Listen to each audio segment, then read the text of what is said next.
Saudara-saudari, Injil kita pada hari ini diambil dari Injil Markus bab 11 ayat 11 sampai 26. Pada waktu Yesus tiba di Yerusalem, ia masuk ke bait Allah dan meninjau semuanya.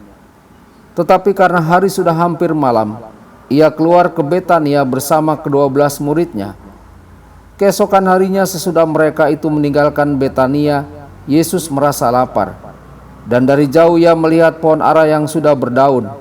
Ia mendekatinya untuk melihat kalau ia mendapat apa-apa pada pohon itu. Tetapi waktu tiba di situ ia tidak mendapat apa-apa selain daun-daun saja, sebab memang bukan musim buah ara. Maka Yesus berkata kepada pohon itu, "Jangan lagi seorang pun makan buahmu selama-lamanya." Ucapan itu terdengar pula oleh para murid. Maka Yesus dan murid-muridnya tiba di Yerusalem. Sesudah masuk bait Allah, mulailah Yesus mengusir orang-orang yang berjual beli di halaman bait Allah. Meja-meja penukar uang dan bangku-bangku pedagang merpati dibalikannya, dan ia tidak mengizinkan orang membawa barang-barang melintasi halaman bait Allah.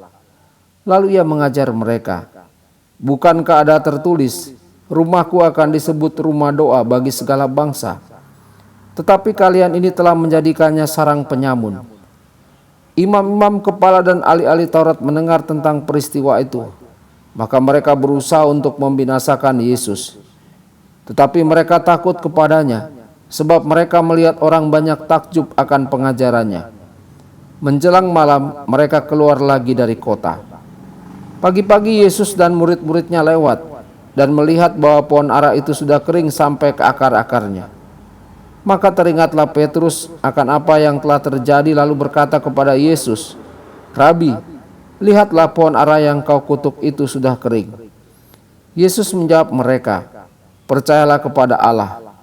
Aku berkata kepadamu, sesungguhnya barang siapa berkata kepada gunung itu, beranjaklah dan tercampaklah ke dalam laut, maka hal itu akan terjadi, asal ia tidak bimbang hati, tetapi percaya bahwa apa yang dikatakannya itu akan terjadi.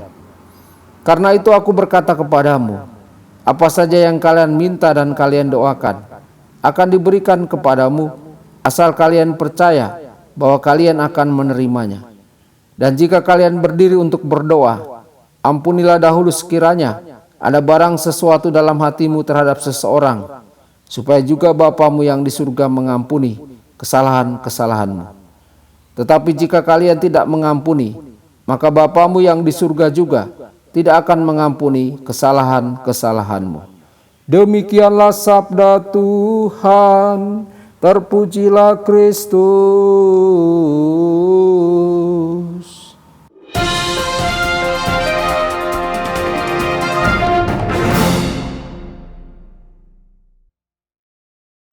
Saudara-saudari terkasih dimanapun Anda berada, jumpa lagi dengan saya Romo Tedens dalam saluran Warta Kabar Sukacita. Semoga Anda semua dimanapun berada senantiasa dalam keadaan sehat dan bahagia. Saudara-saudari, kita menyaksikan Yesus mematikan pohon ara yang tandus sampai ke akar-akarnya.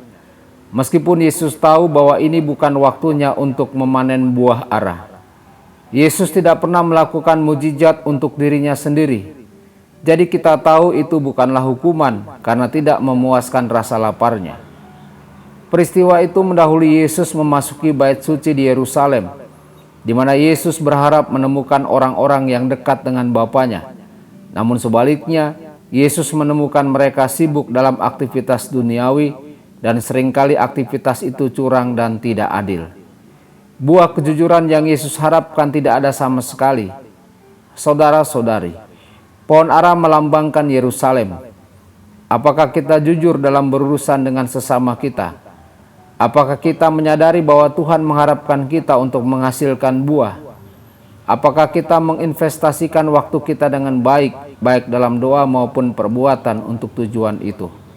Saudara-saudari terkasih, perikop Injil kali ini akan menjadi film dokumenter yang bagus tentang suatu hari dalam kehidupan Kristus. Yesus berangkat lebih awal dari Betania ke Yerusalem. Yesus memasuki bait suci, menghadapi kemarahan orang-orang di sana saat Yesus membersihkannya, dan kemudian mengajar sepanjang hari sebelum kembali ke Betania larut malam. Keesokan harinya Yesus memulai lagi pelayanannya dengan mengajarkan pentingnya iman dalam doa. Yesus tidak menyia-nyiakan satu detik pun dari harinya. Sebaliknya Yesus pergi untuk memenuhi kehendak Bapanya. Namun Yesus bukanlah orang yang sibuk. Dia biasanya tidak ikut campur dalam urusan orang lain. Tetapi dia pasti tidak akan membiarkan aktivitas duniawi yang tidak jujur di rumah Bapanya. Maka Yesus mengusir para pedagang yang tidak jujur dari bait suci. Saudara-saudari, doa dan perbuatan terkait erat satu sama lain. Yesus benar dalam mengusir para penukar uang dan hewan dari bait Allah. Tentu saja kita tidak seharusnya menyibukkan diri dengan urusan duniawi saat kita berada di gereja. Tetapi sangat tepat untuk membawa kehadiran kita, kegembiraan kita, keberhasilan dan kegagalan kita kepada Kristus dalam doa. Adalah baik bagi kita untuk menanyakan sudut pandang Tuhan kita tentang keprihatinan kita dan meminta rahmat-Nya untuk melanjutkan hidup kita. Dan ketika kita menyisihkan waktu khusus untuk doa dalam perjumpaan dengan Kristus, maka kita menemukan kekuatan dan keinginan untuk menyebarkan pesannya kepada orang lain. Saudara-saudari, melalui doa kita dipenuhi dengan semangat kerasulan. Ketika kita mendedikasikan hari kita untuk melayani Tuhan dengan penuh kasih, hari kita sendiri menjadi sebuah doa. Apakah doa kita merupakan sumber kekuatan batin? Dan apakah tindakan kita merupakan doa yang penuh kasih? Tuhan Yesus memberkati dan menyertai Anda semua. Sabda Allah adalah kebenaran. Sabda Allah adalah kehidupan. Mari kita mencintainya, mari kita menghayatinya, ya Tuhan.